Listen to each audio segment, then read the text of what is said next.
Iniimbestigahan pa ng Philippine Coast Guard kung iligal ang pagpasok sa karagatan ng bansa ng Chinese cargo vessel na MV Mingyuan kahapon.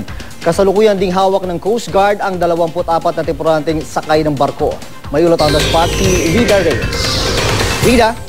Yes, June, pansamantalang nasa kustodiya ngayon ng mga otoridad sa Cebu ang 24 na mga crew members ng isa na namang Chinese cargo vessel na nahuling nakadaong sa Philippine territory.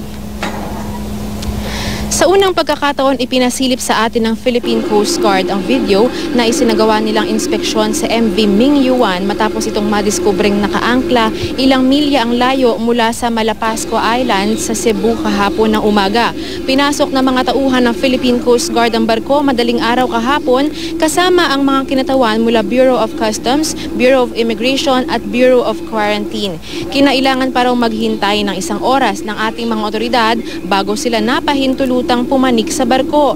Ipinaliwanag daw nila sa kapitan ng MV Mingyuan na iligal ang pagpasok nito dahil wala itong naipakitang kaukulang dokumento. Paliwanag daw ng kapitan ng barko galing Taiwan ang barko at nasa Pilipinas ngayon para may pick-upin na ilang kargamento mula sa Port of Isabela sa Leyte. Sa ngayon, June, ay nagsasagawa ng investigasyon ng otoridad kung nagkaroon nga ba ng illegal entry ang Chinese vessel at kung ano ang tunay na dahilan ng pagpunta nito sa bansa, gayong wala raw itong naipakitang dokumento sa Philippine Coast Guard. June? Maraming salamat sa iyong eksklusibong ulat, Rida Reyes.